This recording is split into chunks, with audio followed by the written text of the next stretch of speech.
Hey everybody, this is Rydo, and the following that you're going to see is a clip from a much longer live stream in which I covered the Hearthstone Boomsday Project solo adventure of Puzzle Lab, which is a bunch of Hearthstone based card puzzles with 4 different goals of either lethal, board clear, mirroring your opponent's side of the board, or increasing your health to full health. With the exception of the last handful of puzzles in the final tiers, I found most of these puzzles super simple, and because of that, I really don't feel like you're going to be very satisfied if you have to look up the solution, or if you do look up the solution without at least giving it a good 20 minutes to an hour. However, there are some that will undoubtedly confuse quite a few people, and that's what these solutions are for. Now, because this is a clip, it's just going to clip into the solution. You may not understand what I'm saying. I may get cut off, and that is fine. Remember, once you know the solution, you can't unknow the solution. So consider that before you watch too.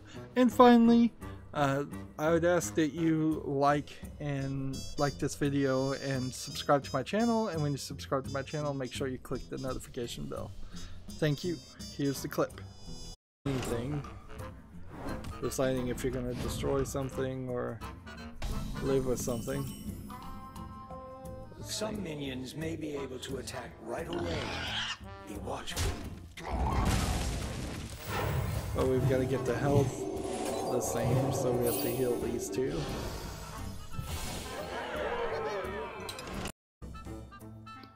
So that was the solution to that puzzle. I'd like to take a moment to just share my general thoughts of the puzzles in general. For the most part, I found like lethal puzzles were the most difficult on average, but it's not really difficult to get up to the 4th tier on any of the puzzles. As you can see, I have now done everything and earned the card back, which is a pretty pathetic reward, but it's probably better to do that than what they did in the Knights of the Frozen Throne expansion, which was where you had to defeat the Lich King with all 9 of the character classes to, I believe, get the Lich King card. I think that's what you got. Maybe you just got a card back for that too. And these puzzles were certainly a lot easier and took less time than that did.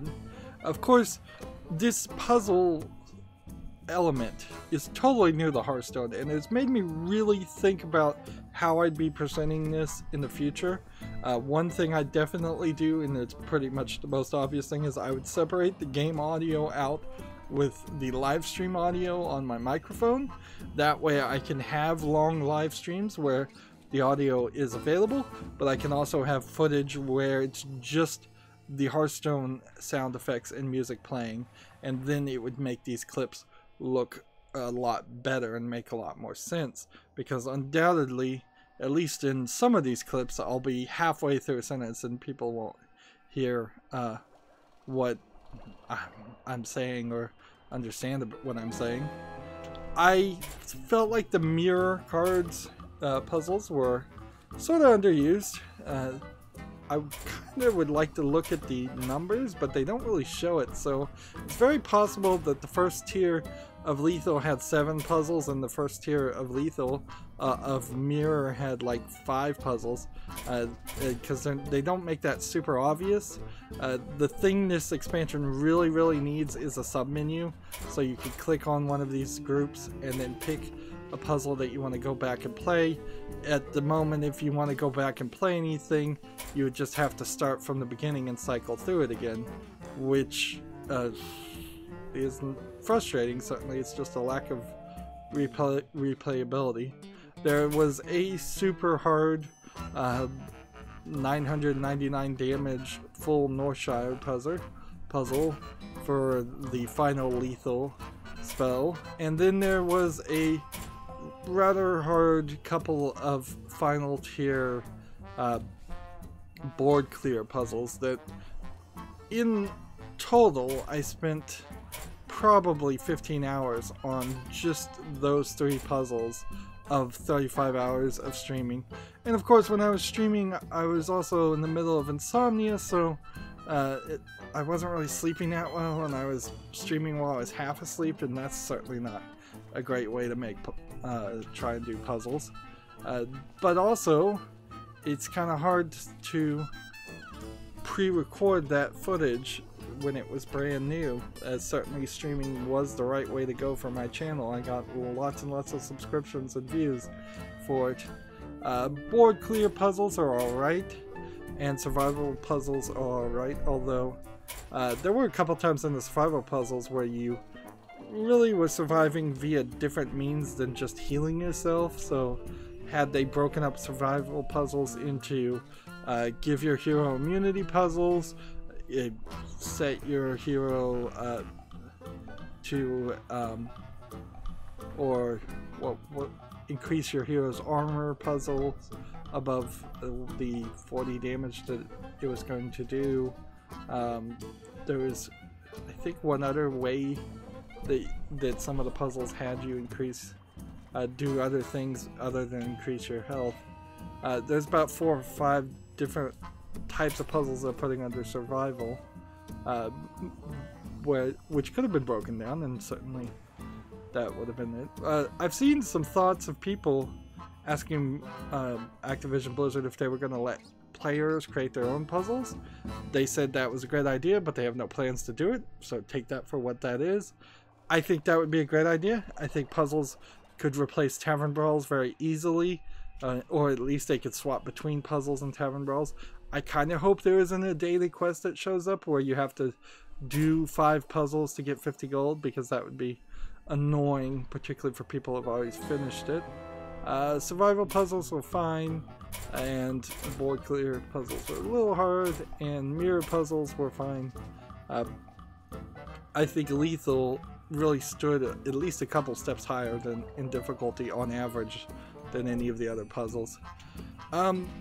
But there's also problems with a lot of the puzzles that were given in this expansion. They just didn't do a good job, in my opinion, of using cards that already existed. There's a bunch of cards from previous Solo Adventures expansions that have never been used in regular gameplay. They didn't bring any of those back. There's a lot of heroes that could have come back from the old Solo Adventures too. There's a bunch of cards that are wild that they really didn't play too much with any of those, and they really didn't play with the cards that are standard either.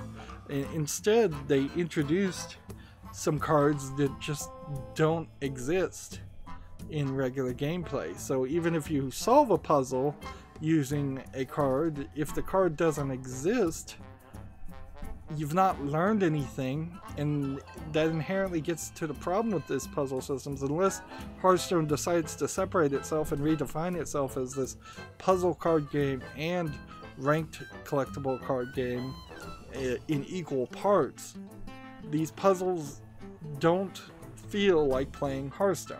They don't feel like playing ranked, they don't feel like playing arena, they don't feel like doing a tavern brawl. Maybe some of the tavern brawls that might feel a little bit like that. They also didn't feel like they really taught you too much as far as gameplay mechanics that people might be overlooking. Of course, I'm so far into this game, I've been playing it for so long, maybe it does teach some basic things that I'm just overlooking. But yeah, there's definitely some weirdness on the puzzles that they did make and how they made it. It seems like they just kind of had never thought about this, and this was the last second idea to do this expansion. Which is weird, because this expansion came way too early and has really messed up my schedule and overcommitted me to doing a lot more work, editing out so much of the footage down into just short, often less than a minute clips of the successes, whereas Hearthstone in general is the game that I can rely on to not force me to do any editing or any extra work. Well, that's it, where I'm gonna wrap up with this ideas. If you want to see the entire live streams, there are 7-part videos on my channel where I live streamed the Boomsday puzzle expansions, but they are very, very rough live streams. I am not going to deny that. There are many times, particularly at the end, where I spend 3 or 4 hours just banging my head against puzzles and don't find the solution, to the point where I actually had to look up the solution for the last 3 myself. These clip videos, I plan to release them every day, and because they're going to cause so much extra work, they're going to eventually, after Halloween, after October, Halloween month, they're going to replace a time slot on my channel. I'm just not going to play a game, or I'll probably play a game, but I'm not going to air that game until later. This entire year has been a year that's been terrible for all YouTubers, and it's sucked a lot of the energy out of the room for YouTubers and creators, me included. One of the major things that did that is them changing and moving the goalpost and kicking me out of the YouTube partner program, so I can't even earn the pennies on ad revenue I used to make. Anyways, that's where I want to wrap up. I end all my episodes the same way. I ask you to like this video, I ask you to share it with your friends, I ask you to comment, I ask you to watch every second of all my videos, because that tells YouTube's algorithm that my videos are worth watching. If you want to friend or follow me, which I would like you to do, there are links down below for Twitter, Facebook, Tumblr, Google+, Steam, and Battle.net. Yep, you can friend me on Battle.net so we could potentially play Hearthstone at some point. Also, if you want to support my channel, right now I'm asking people to friend me on Steam and gift me a game that way. Either you pick a game from my wish list or just a game you'd like to see me cover. If I do get a game gifted to me, it's going to be at the highest of priorities to cover. And if you don't want to pick, you can also gift gift cards through Steam. Or if you happen to have a Steam code through a different third-party site, you can just send that code to me through Twitter direct message. And I think that is it. So thank you for watching. Have a good evening.